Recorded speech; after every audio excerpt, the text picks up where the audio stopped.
More than 200 properties in the BC interior resort community of Apex Mountain Village have been ordered to evacuate as firefighters continue to battle a wildfire in the area. With more on the new evacuation order, we have the CBC's Sarah Galashan tracking everything for us. So, Sarah, what is the latest update from officials? Well, the latest, Hillary, that we're hearing from local firefighters up at the Apex Mountain Village is that people are cooperating with this evacuation order. As you say, it affects more than 200 residents, more than 200 properties.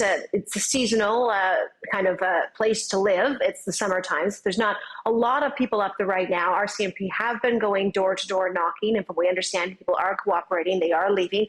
Important to note that any roadways leading up into the mountain village, Apex Mountain Village, they are closed only for emergency vehicles now, and as well for those who are leaving, and those residents are being asked to head to the Penticton area where they will be, and it's unclear as to for how long they will have to be there. As well, I should note that there's an expanded evacuation alert area affecting dozens of properties outside the Apex Mountain Village. We are watching closely to see if that will be expanded. At the moment, though, this is just an alert, and those properties are able to remain where they are until that becomes an order. We know that there was movement with this Keremeos Creek wildfire yesterday afternoon.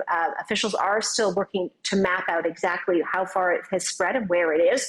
It has been very challenging fighting this fire because of the steep terrain, the location where it is. And we spoke to one of the firefighter representatives with the mountain resort. And I want to play you what she said about the challenges they're dealing with in terms of this fire.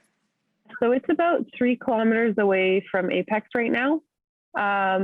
Some issues that they've been running into are they're not able to use air tankers because the terrain at Apex is very steep. They can't get low enough to actually drop water onto the fire, but they have been using helicopters with buckets instead. And as far as the resort goes, it's actually gotten quite creative, Hillary. They've taken their snow machines that they would normally obviously only use in the winter, and they're using them to spray water at the infrastructure at the various buildings. Obviously, this is a ski resort. A lot of money has been invested in it, and they have a vested interest in trying to protect this infrastructure from the fire, which is moving ever closer. Although at the moment, what we understand is that there's some smoke, sunny skies, though, right now at the Apex Village Mountain Resort. And Sarah, do we have any sense of what's ahead now for the crews that are trying to fight this fire? Well, we know there's more crews coming. For one, there's about 100 firefighters expected to head to the Penticton area in the coming days, and they'll be put up in makeshift tents. Right now, there's 144 personnel that are working on this particular fire, and they are relying on meteorologists to advise them as to what is coming in terms of cooler temperatures, maybe rain, and possibly thunderstorms, even this afternoon. I want to play what we heard on that.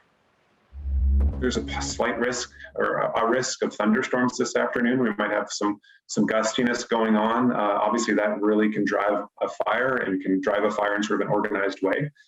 So we're really mindful of that, watching that. Coming days, we're expecting some instability in the weather pattern in the region. Hopefully, some cooling, so that we can really start mobilizing the people that are arriving to action this fire.